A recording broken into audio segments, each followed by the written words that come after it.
What is going on, guys? I've been wanting to do this video for a really long time now. I just can't ever figure out exactly how I've been wanting to start it or wanting to do it. So today is a good day. I feel like I just wanted to get the camera going, and let's just go ahead and roll with it, and let's do this.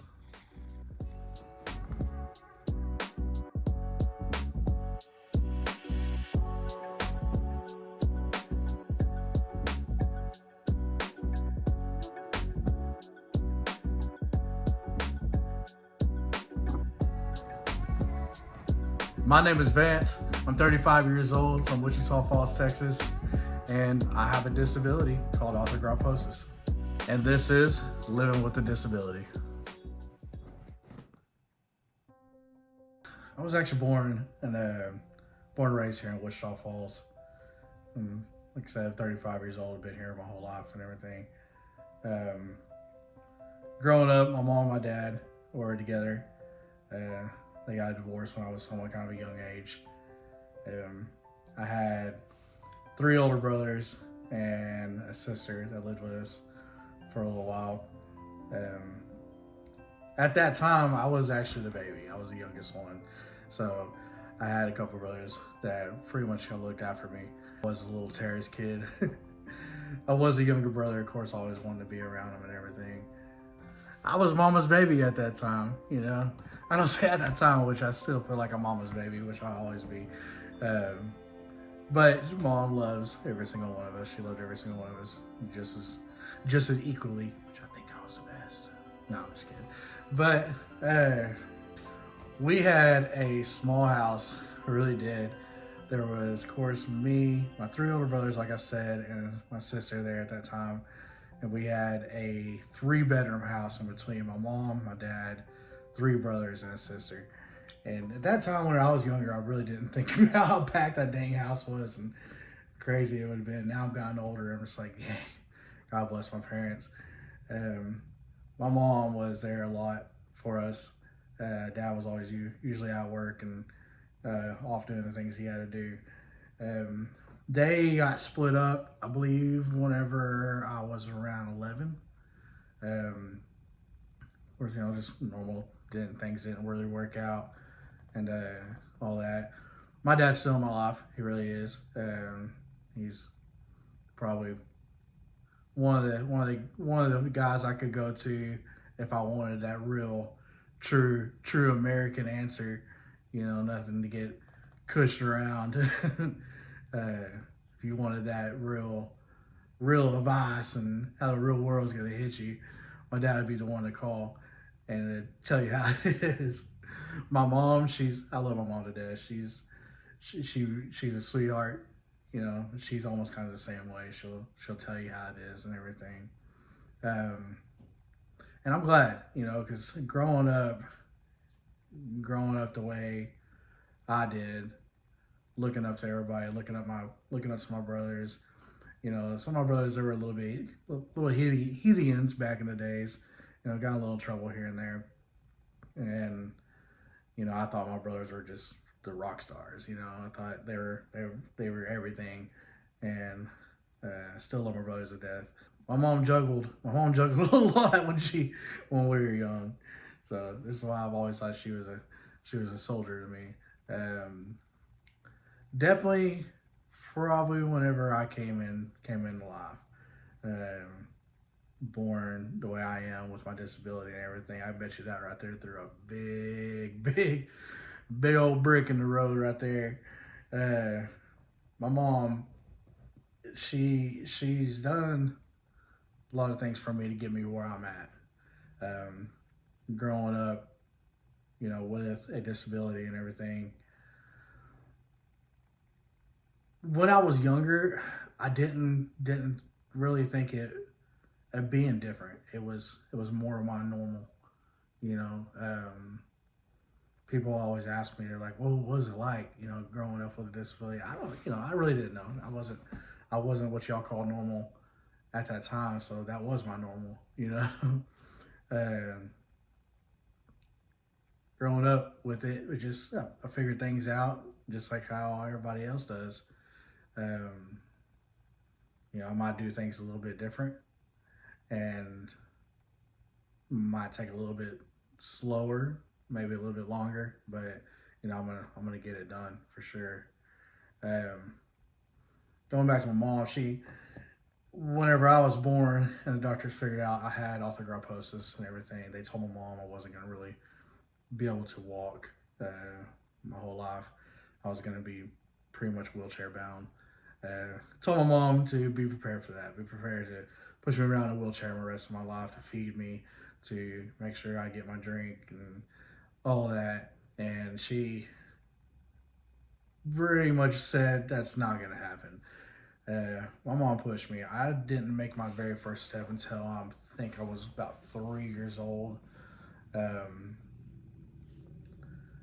she worked me every single day. I remember being younger and actually laying down on the floor on my back, and she would get where my feet are, and I would have to put my foot up on her chest. And what she would do is, when you do that, she would push forward, which would make my legs bend in a little bit more, um, or bend in and do the stretch and everything to help me bend my legs. Um, Same thing with my arms. And I blame my mom for being left-handed. I do, because she was right. So if you think about it, whenever you're looking in, you got two people looking at each other. She's right-handed, so she worked more on my left than my right, just because of her being right-handed. Uh, so good old lucky left-hander over here, gonna live a long time. That's what they say. I remember a story mom told me that a lady in a restaurant one time got mad at her and went over and started yelling at her because she wanted me to learn to feed myself. Mom's kind of one of those people. I'm not going to be here forever. What are you going to do if I'm gone? Kind of person. Um, so I'd be at that restaurant. This is what she told me. I was at the restaurant crying and upset because I was so hungry. She wouldn't feed me. She wouldn't. She wouldn't do it, and she pretty much told myself, "You got to figure it out." So what I would do is I would sit there in my high chair and I would lean down, put my face in the plate, and eat that way. And she had people looking at her and talking a lot of stuff, saying how bad of a mom she was. And she told me that her and a lady got into it pretty good. Nothing real physical, it was more verbal. But like back then, like I would have think, man, that would have been kind of funny and cool to see. Um, but for her doing that, I mean, look where I'm at now. I mean, I feed myself and take my showers, and I'm walking all over the place, working all the time. I got a daughter. She's 11 years old. We're 100 miles an hour when we're together. We go fishing. I do all kinds of stuff. Um, I live on my own, so I got a dog. He's a little turd head. He's around here somewhere. I look back now in elementary and kind of think about it. I had friends, I really did.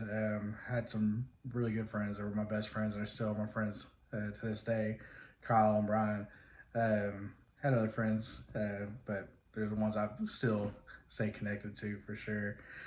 In elementary, I was in a wheelchair, but I still could walk. I just couldn't really walk far. I was limited to doing it before I was hurting. Um, so I had friends that would push me around a little bit in a wheelchair, and I would be able to get out to the playgrounds and get up and play around a little bit, but I had to sit back down and everything.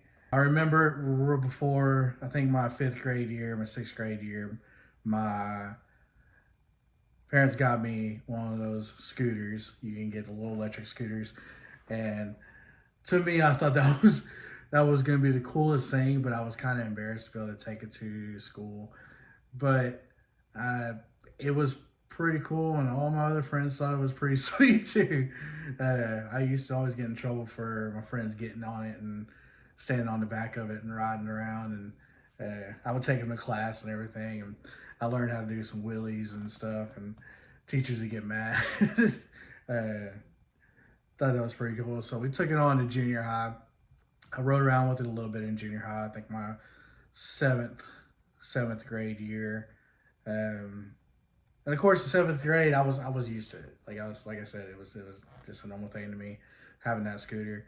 And once again, I just had friends that would always want to jump on it and ride it around, and it was pretty fun. Again, had teachers, saying "boo or quit it, boo or quit it." It's funny, kind of off subject. So my brothers, they followed my brothers all through school. We went to Cunningham, we went to McNeil, we went to Ryder, and my brothers Eric and Danny, used to kind of get in a little bit of trouble back in the days, and junior high and stuff. And I had one teacher that really knew my brothers really well, and to this day, he still doesn't call me by my last name. He calls me by my brother's last name. So I knew when I heard my brother's last name, whatever they were trying to talk to me, I was like, crap. Well, what did I do? So stuff got serious whenever they called me Rivers instead of Booer. um, but yeah, scooter thing was pretty cool.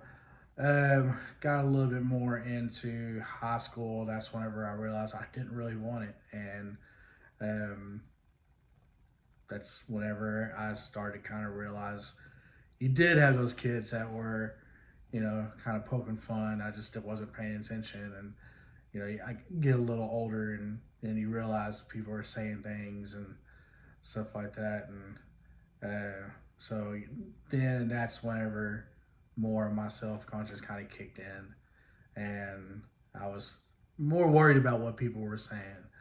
Um, so in junior high, or high school, I didn't want it. I wanted to walk around, which I'm kind of glad I did, because Ryder was too packed for having a scooter. There was way too many kids. There was no way I would be able to maneuver down the hall, even if I had got out of class a little early. And high school was a good memory. High school was a good memory. I remember my freshman year. I once again, had people talking, about me. Really did. I was kind of by myself at that time. My best friend Kyle, he went off to Old High, and so I didn't really have him there. My buddy Brian, he was there, but he kind of fell off in a different route, started playing sports and everything, and was just busy with soccer and doing his thing. Um, so I really had to kind of find some other people and friends to hang out with, which I'm glad I did. I remember halfway through my freshman year, I found a buddy of mine that is no longer with us. Um, Trust me, it was a big toll when I found out that he passed away. Um, Named Glenn Keene. Um, that dude right there took me in like crazy. And he took me in like I was, a family to him, and we pretty much kind of stuck side by side a lot, through the hallways and stuff. And he was one of my best friends through freshman, sophomore, and junior year. I realized more in junior year, a lot of people really kind of stopped poking fun and saying things. A lot of, I guess, people just kind of got used to it, or you know, or Glenn had something to say about it, and a lot of people knew back in the days Glenn was the most friendliest dude you ever meet. He was gonna be best friends with you until you get on his bad side, or you pick on somebody he cares about. He was always a good dude to have. Miss that dude. Dang. What I meant more about being subconscious was I realized, I was more worried about what people were thinking about me, and what they were saying. I remember going into 8th grade and going into high school. My brothers were really big into hockey. They really were. And my brothers had some really nice hockey jerseys, and I used to wear the heck out of those things. And I'm pretty sure everybody remembers that hockey jerseys were my deal. I pretty much wore those about 75% of the reason why was because they were big, they were baggy, They covered up my arms, they covered up my hands. I was kind of hiding behind the jerseys, really. Um, I was kind of wearing baggier pants and everything, and it would hide, my legs and stuff. So all through school, that was definitely my wardrobe was jeans and hockey jerseys. And I was that nerd that actually had those little zip off at the knees a couple times. Thought those were cool back in the days. If you wore those, you were pretty cool too. But as long as you weren't one of those ones that took off, just one leg and wore the other one zipped on. I think I did that once or twice. Probably got called a loser. But yeah, so I hid behind clothes a lot, and I did even after high school. Always wearing long sleeves and stuff. And then it came more of just it's a habit. It came more of just a comfortable thing. And to this day, I still wear a little bit of long sleeve stuff, even kind of during the summer. And it's weird. And people are like, "Man, are you not hot?" Yeah, a little bit, but I usually roll my sleeves up, and it just kind of became my natural thing. I've always worn pants. I'm not really a big shorts person, not just because I'm trying to hide anything anymore. It's just I feel naked. Growing up with pants only, and growing up wearing pants, you just wear shorts, and you just feel naked out in public, and that's the reason why I usually wear pants all the time. Do I still hide behind clothes today? No, no, no, no. Really don't. I wear short sleeves. Sometimes I wear tank tops and stuff, and I really just don't care anymore. And I notice more whenever I don't wear long sleeves. I get a lot more people looking at me. A lot more people just kind of doing that stare as I walk by because they notice more difference. And I do like wearing long sleeves still to this day. I've got one on right now, but you'll see I kind of got to push it up and everything. No, I don't really try. I don't hide things, man. I think let me go back. I don't hide a lot of things out in public whenever I'm out in public. I guess you could say. I have noticed whenever I go back and look at my Facebook and stuff like that, there is about 98% of the pictures that are about or of me are usually from my chest up. And I don't necessarily do that on purpose. Sometimes kind of yes or no. Yes, I mean, not yes or no. Sometimes yes, I do it on purpose. But I don't know. It's when you take your selfie, you're sitting there doing that. I don't really like people taking pictures of myself. Here's my dog. Of course, you can hear him walking on a hardwood floor. Sorry. Max, you gotta say hi. Say hi to Maxie dog. Sorry. I always feel like when someone's taking a picture of me, they do it in the most awkward way where I'm looking really stupid, looking at the camera like, or whatever. Everybody's got their own deal. They want that picture to look good. So I am that way. I guess I am. Am I still self-conscious? Nowhere near as what I used to be. Nowhere near as what I used to be. I am. I just feel like I am now pretty much the same level as everybody else is. Everybody's always got that, first impression kind of thing. What are they gonna think about me when they meet somebody? What's this person gonna think whenever I walk into the door? They never see me, or the job interviews, or stuff like that. I think about things like that, and yeah, a little bit with my disability and stuff, but usually I just rock with it. This world's full of judgmental people, and there's also people that don't judge. So it's a game. You just got to pick the right door to open. Your life, man. Your life's it's in your hands. Your hands and in God's hands. Y'all two are the only ones that really can control anything.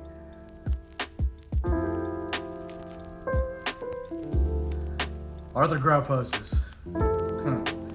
Term to use as a condition where the range of motion of your joints are limited.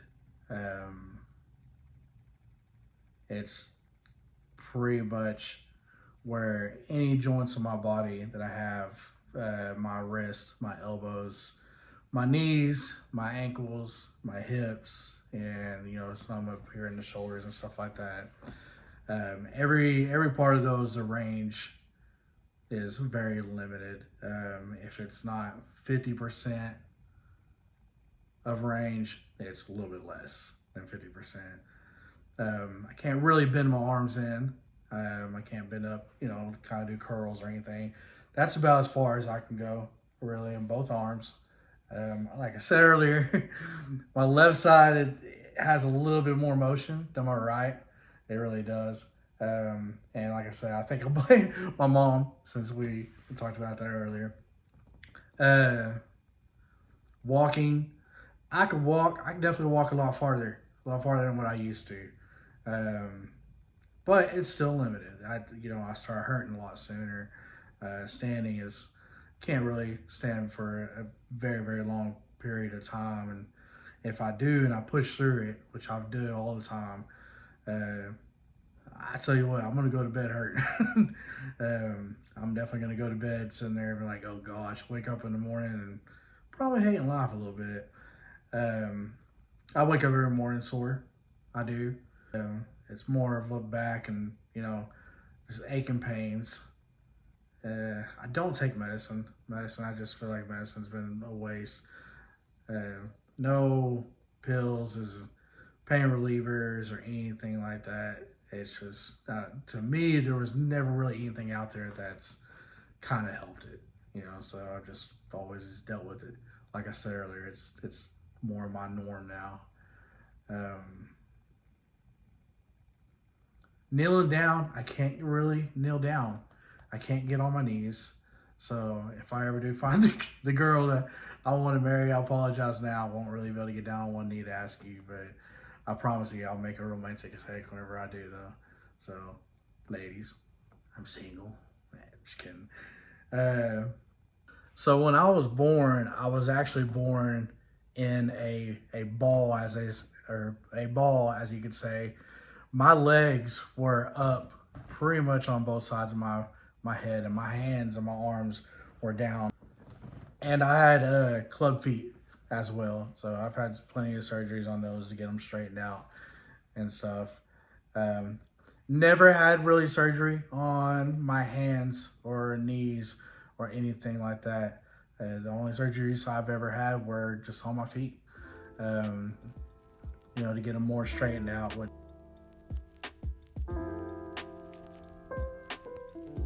Can I get surgery today to fix a lot of this? Yeah, I can. I really, really can. But to me, I'm to the point where why? I'm 35 years old. I feel like I'm at the age right now where I don't really want to relearn everything.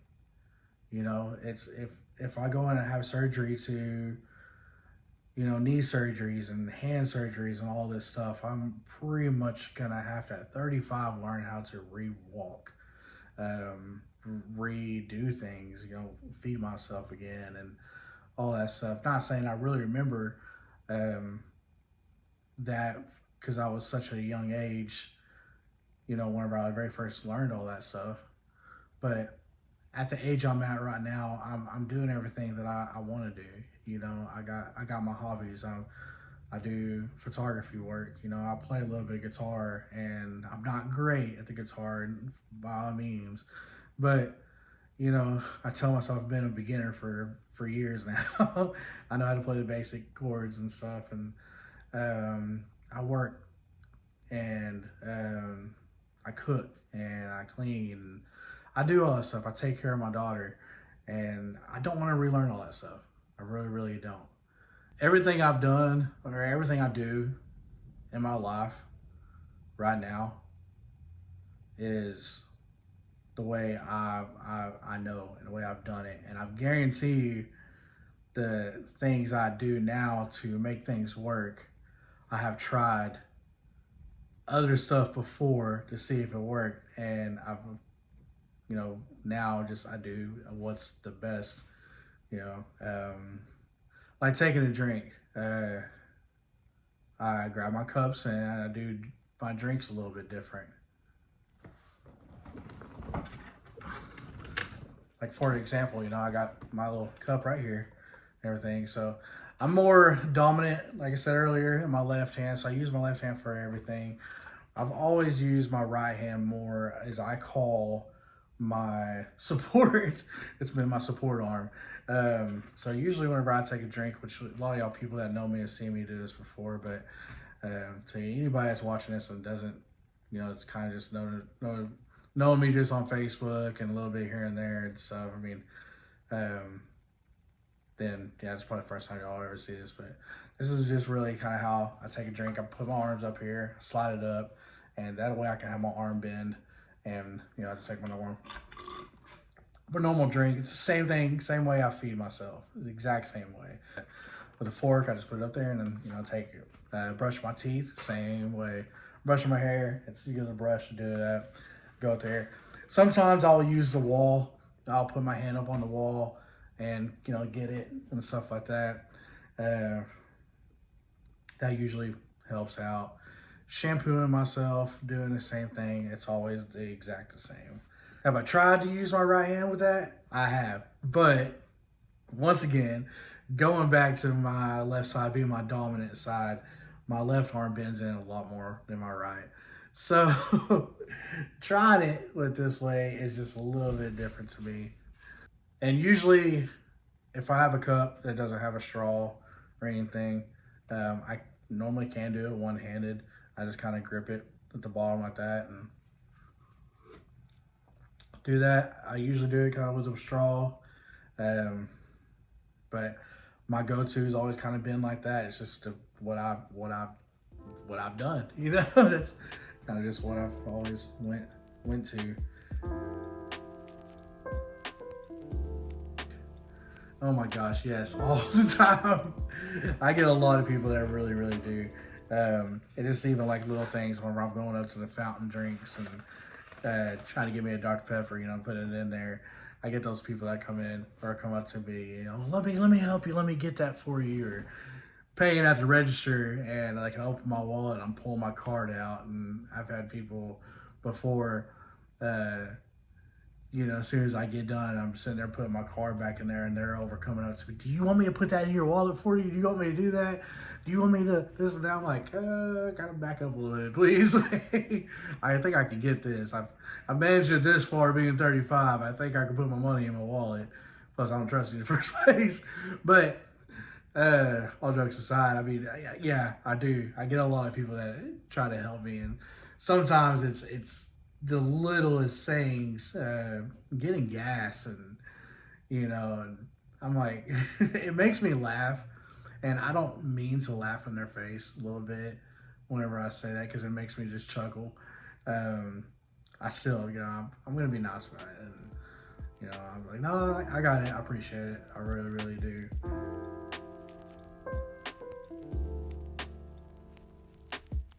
Usually only when I ask. Luckily I got friends that will, watch me do things, and they'll kind of just sit back and they'll know whenever it kind of gets to the point where I do need help. And I have some friends of mine that just, if I say, hey, I need help with this, they'll just either come over and they'll just do it. And usually I'm kind of sitting there like, hey, what do you want me to do? And I'm, no, I got it. Let me just go ahead and knock this out real quick. And, it sucks, because I want to get in there and help. I really do. What's crazy to really, really think about this is the friends that I have in my life right now, majority of them are friends I've had for a long time, or met a long time ago and used to hang out with them, and we just kind of fallen off due to having families and kids and stuff, and now we've kind of just fell back in each other's hands and started hanging out again. I got friends that I've known for 5, 6, 7, 8 years. I got some friends I've known for 15 or 20 years, And of course, I got friends that know my whole life. But I feel like half of my friends don't even know exactly what I have. They've never asked. They've never asked questions. They've never, you know, hesitated on, you know, even tried to even get to know what it is or anything. Which to me, it's funny because I sit back and look at it. They come over and they hang out with me, or we go do stuff, and they see me doing things a lot different, and just let it be, So that's some good people's right there. But you know what? To my friends that don't know what's going on, I guess this is the video for y'all to watch. So, yeah, that is kind of funny to think about. I do like joking around about it a little bit. I really, really do. I do it to my closest people because I don't try to go off and meet somebody and then all of a sudden, I make a joke about my disability and they just like, whoa, what's going on? I joke around about it with my friends and my family, and I'll say things sometimes, and sometimes I'll say things like even to my mom. My mom's like, what the heck did you say? They'll start busting out laughing. And that's kind of the way I've grown up now and looked at things. It's just, it's all humor. It's all just, I'm here, and I've always kind of had that one saying everybody says, God made me this way for a reason. And 35 years old, still trying to figure it out. But he made me the way I am for a reason. He really did.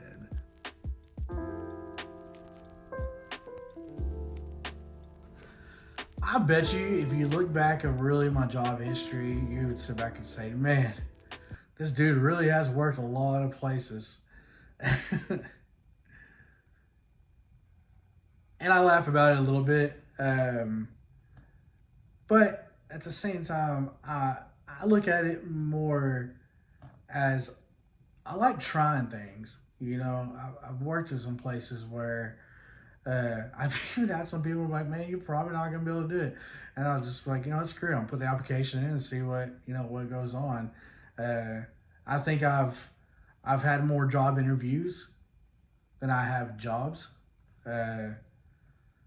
due to put do my application and I get called in, and they kind of see the way I am, and they kind of sit back like, whoa, okay, I wasn't expecting this kind of thing. And they eventually thought that I probably wasn't capable of doing the job, even though I've tried to talk myself up and everything. So I miss out on a lot of job opportunities. I really have. And I think about it sometimes. That one job opportunity I missed out was probably the one I probably could have been doing right to this day. Don't know exactly what I'm talking about, but I feel like there was something out there that I missed out on. But God does this thing. Things are meant to be. They're meant to be, for sure. I have had to quit some jobs before, just because it wound up actually being a little too much. Little, end of the day, kind of hurting, and my mindset, my mental self telling me, to keep pushing through it and keep on going and keep on doing it, but physically just couldn't. Just getting worn smooth out. And I remember one job I had I absolutely loved. I was actually farming, doing a little bit of stuff like that, feeding cattle and doing some harvests and stuff. And that job was, to me, mentally was fun. It really was, but physically it wore me smooth out. I kind of wish one of the jobs I wish I still had. I got a few, but I've met some awesome people on the way. I really, really have, and some awesome people that have gave me opportunities, and that I can still classify as good people and people I can call to this day. Um, I've even got some old manager friends and that I can still go and down, to the local place and have a drink or two with if I really wanted to. I say a lot of time, majority of the time in my life, I've stayed pretty positive. I have fallen off, man. I've done my share of depression and never really to the point where I've wanted to take my life or anything like that. But I've been depressed. I've just thinking this is it. This is all that I'm here, and you know what else am I here for? You know, struggling, and it's crazy to think that this is a topic that's really gonna probably hit me the most. Not even talk about my disability or you know stuff like that, but depression sucks, man. It really really does. I've been through a lot mentally. Um, you know, the biggest time I've had with depression uh, was, I think, honestly, it had to be probably a couple years after my daughter was born. Um, Finally, kind of getting to, because to me, I think we had her, at the age where I was still a little young, didn't have not even a small percentage of my head on my shoulders right. Living bad, not taking care of things at all. Uh, I was kind of partying every single day. I was definitely drinking every day. The drinking turned into pretty much almost being an alcoholic.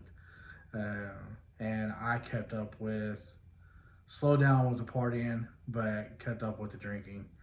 Um, and that was really kind of my getaway from everything. And to the point where I was wanting to kind of just give up on it all. Like I said, not suicidal or anything like that, but just screw it, just whatever happens happens. Um, I drank for a few years, and it just to me was a thing where I just kind of got drunk almost every single night, and because I wanted more in life, and I would always kind of go back to, man, if I didn't have this disability, I'd probably be doing this. If I didn't have this disability, I'd probably be doing that better. I would be living in a better situation if I um, didn't have my, disability, or I could be making more money if I didn't have this. And I still think about that stuff. I mean, I still think about that. Um, do I think I'll be in a better shape than I am? Do I think I'll be in a better environment now than would be if I didn't have my disability? That's a good question. Is yes and no. I think if I didn't have my disability, I probably could be able to work more than what I can and probably have a better paying job. Yes. Providing and all that stuff. Yes. Um, Going back to being mentally, no. If I didn't have what I have now and have gone through the things that I have gone through in life, I would tell you right now, I'd probably never be as strong headed, um, the most cheerful guy, just to be thankful for where I'm at. I'm not happy where I'm at. No. But am I happy that where I'm at now compared to where I was? 100 times. Heck yes. So it takes a strong mind and a strong person to, to make the best of what you have and what you got every day. It really does. And you got to learn to really don't take it for granted. You know what I'm saying? I mean, don't. Um, you know, no matter what life situation you're in, no matter if you have a disability, if you're going through a divorce or you're battling bankruptcy or anything like that, that normal saying that everybody always says, if you're having a bad day, somebody's having the worst. But here's my day. Here's my deal. If you're having a bad day, somebody's having the worst. But at the end of the day, we all got to go to sleep. After that, we all got to wake up. So we go through life together. Just don't think that your problem is worse than someone else's. You know, I mean, everybody's going through their own deal.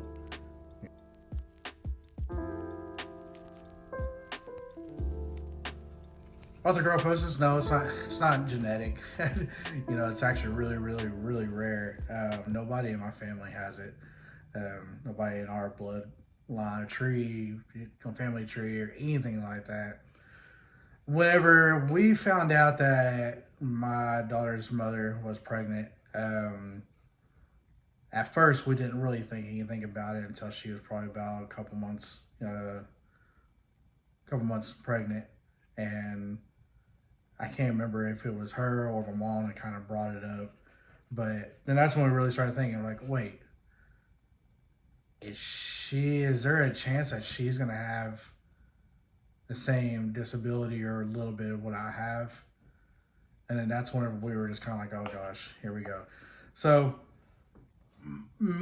I was like, you know what, it's fine. So I've dealt with it my whole life, and I've learned from the most strongest woman, my mother, how to deal with it, and I know what she's done to get me this far, and I know after that what I have done to get me farther. And mom was kind of like that foot in the door, and whenever I got released out in the real world, I just had to open it up a little bit more. Um, we went, and I remember going down to Dallas in Fort Worth area, and I can't remember exactly what the test was called or anything like that, but I just know they wanted to actually stick a needle in and go through the sac and everything to get blood, so they can test the blood to see if there was a chance that my daughter had what I had. I didn't want to do it because they said that there was a chance of, if they did that the sac could pop and she would actually have be born a little early or whatever. So at first I didn't really want to do it, and I seen how much it meant to Kayla, which is my little girl's mother. She right then and there, I just you could see it in her eyes that she wanted to know. So I kind of, she was my ride and die at that time. So I had to go with her and, go with her decision. We did it, and kind of find out, she didn't even have what I have. And,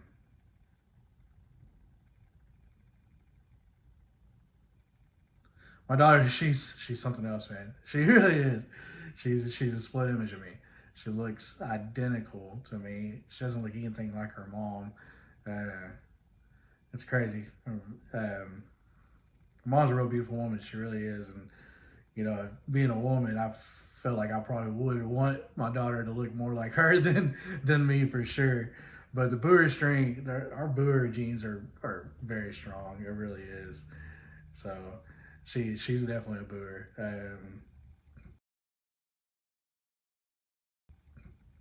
Very smart, very smart. She's always achieving everything in school. She's gonna be going in junior high soon. She's wanting to do band and stuff. And I know she got the music stuff from me because I play guitar, I play a little bit of piano, a little bit of keyboard.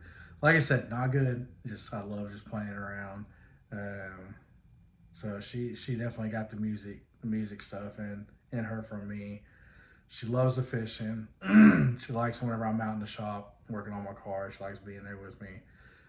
Loves going out to the drag strip, doing things like that. She's really not a girly girl type. She's she's awesome. She really is, and so I'm blessed.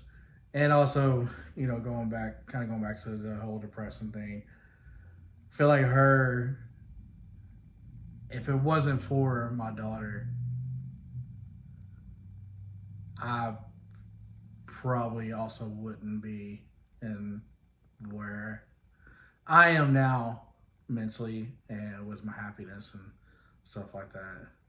Yeah, she's definitely something else. And relationships. Oh, okay, that's a good one. Yeah, I've had a couple relationships. I really have, and a couple I've had last, good little bit. My little girl's mom, Kayla, we were together. We were young, and we were together for a while. Um, we've, you know, teen-ish, early 20-ish, life, partying. So we were always kind of that on and off status and stuff like that. But I knew we really did care for each other deep down inside. um, I remember talking to her. We kind of met through the MySpace thing, and I guess this kind of goes back to what I was talking about earlier about the pictures and stuff like that. So she really didn't know what I had, and uh, with my disability and stuff, we would talk on the phone and stuff. And then finally, I remember she she went out with her friends. We were gonna go do some stuff after that, and I think it was like dinner or something like that. After she was gonna hang out with some friends, and so I never told her on the phone and about my disability. And I remember picking her up. I don't know if she remembers this, but I remember picking her up, and she gets in my truck, and we're just cruising down the road, and she was all dressed up. She was looking real cute and everything. And I remember looking over and it's like, dang. I was like, heck yeah. I was like, she's definitely pretty in person, just like she is in her pictures and stuff. And I remember her staring. I had my hand up on the steering wheel, and I had one over on the gear shifter, right there by the radio and stuff. And she was just sitting there staring at my hands. And she never really asked what was going on. She kept on hinting around.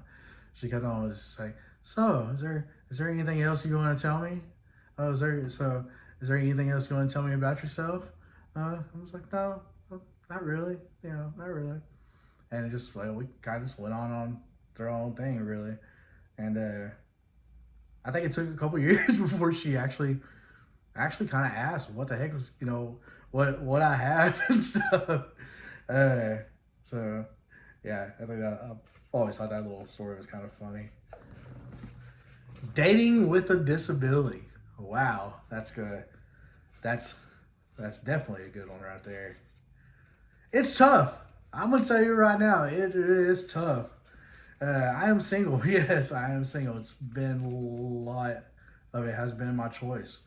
I'm kind of just in my prime for a few years where I just loved doing what I wanted to do and doing my thing. Do I wish I could share it with somebody? Heck yeah, I do. I really do. I know eventually I probably will find somebody that's, I'm going to feel comfortable with. And I was on a few dating apps and stuff, and I remember matching with some girls here in town, some women here in town and everything, and, started talking to them. On my status, I never really posted anything about me having a disability. I just kind of put my likes and, photography, cars, blah, blah, blah, and all that. I'm a father, one beautiful daughter, and, looking for my rat, I hope God I'll never be your wrong. All the sweet stuff. I've talked to talked to a few, and it seems like there's always kind of worked out. The very first, and they've liked each other, or we've liked each other and stuff. And I've learned to put my wall up with dating. Um, Not really try to give all my all at first. I'm a big hearted guy, man. I really am. So it is kind of hard to start talking to somebody and just kind of try to take it cool and easy at first, because I'm kind of one of those guys. It's like, man, if I'm gonna put my effort in, I'm gonna give you my 100%, right off the back. And I would wait. I would usually wait a couple days after talking to him, because the way I always looked at it was, I know it probably really ain't fair. I've always thought that I wanted the woman I'm talking to get to know me first. You get what I'm saying? I wanted them to know who I am and where I'm at, where I stand in life, and where I want to be. And I want them to get to know me, you know. I wanted them to know who I am before I pop off and say, hey, look. Usually I'll just either tell them on the phone, or, in the middle of our text, just, say, hey, look, by the way, I said, I know I wanted to tell you this, and usually kind of scares them, like, oh, great, he's married, or, he's got different women, he's cheating on me, or whatever, or, he's catfishing me. And I'll tell him, it's like, hey, I was born with a disability, and this, that, blah, blah, blah, and give them the whole rundown. Usually say, hey, if that's something that you don't see yourself being with, I totally understand. I really do. You know, we can still be friends if you want to, all that. And about 90% of them will say, that's not a problem. And never, oh, that's, cool. I'm so happy you tell me. And then within the next day or two or whatever, they just fall off. So I know for a fact that once I do find the one that wants to be with me for who I am, they're going to be the one I'll be with. Yeah, but for the time being, I really just kind of want to keep on focusing more on myself and, my car hobby, and definitely my daughter, and I love having her around and being with her and not being sidetracked.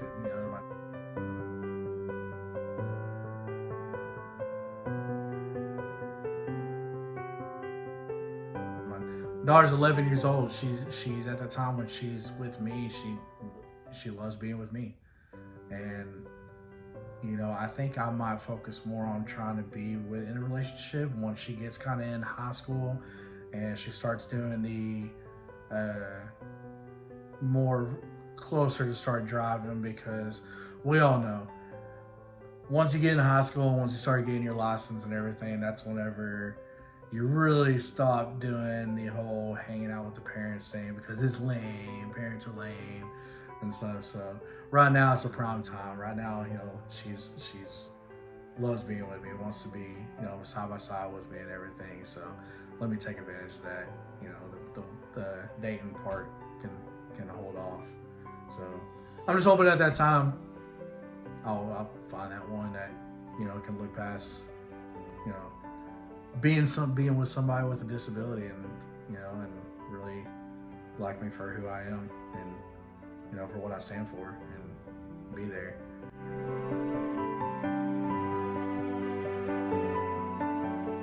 Man, I don't know. I have goals, I really do, and I'm gonna try to reach them.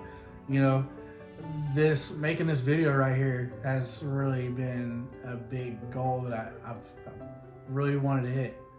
Open it up. Let me make this public. Let me do this. I think this is probably one of the biggest steps I've made in my life. Just going out in public and talking about me and what I have and everything. I don't know what kind of followers I'm gonna have with this. I really don't. I probably might just get a couple people, or I hope turns into something that can help people be motivated, just to do things in life. And don't really sit back and, you know, take what God gave you as it's a bad thing and you got to draw on it, or dwell on it or whatever. And yeah, just really just my deal here in probably the next 10 years is I would love to be able to talk to people, and I want to talk to people that's had life-changing things, and I want to meet those people. I want to sit down and ask them questions, see what they did, and see what all they done to change their life around. And it's just, to me, that's so interesting. And so I think next 5-10 years I would love to be able to kind of have maybe my own podcast of that, and maybe kind of do some more videos like this where life with a disability or living with a disability, talk to other people, be very inspirational, really. If I could give advice to somebody struggling with a disability and living down in a dump, what I would say, get up and live it. The world's not as small as you think it is. Get up and do things. Promise you're gonna find more satisfaction out of your life trying to do things that you've never done, knowing that you have accomplished that thing that you think you would never be able to accomplish. If that makes sense. Just try. Just go. Failure is in our blood. Failure is in our genes. It's what we do as a people. And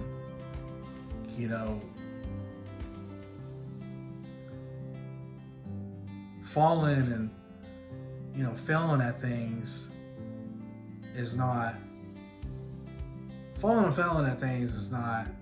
a sign of giving up, really.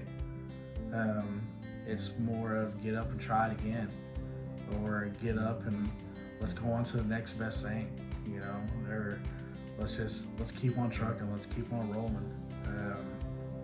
It's kind of the way I look at it every morning when I wake up, and I'm usually hurting, or stumbling to the freaking bathroom because my knees are locked up, and I'm like, well, it's just another day. Let's get after it. Let's get them gears going. Let's get a little grease in there, and we'll rock and roll. Try new things, really. Try new things. You'll never know the opportunities that come once you open up the door that you never thought about trying to open up. If you're feeling down, the best thing to do is do not just sit in one spot. They always say that the devil's playground is an idle mind, and I've loved that. I had a brother of mine tell me that years ago, and that's very, very, very true. An idle mind is a devil's playground. You sit and you think about things. It's the devil's going to come in there and do his work. He really, really is. Once you get up, even if it's just to take a walk outside, or do the dishes real quick, or eat anything like that, that's getting that mind going. Really, really helps. So, and also stay true to yourself. If there's something you want to do, don't let nobody else tell you you can't do it. Life is definitely way too short to second guess things.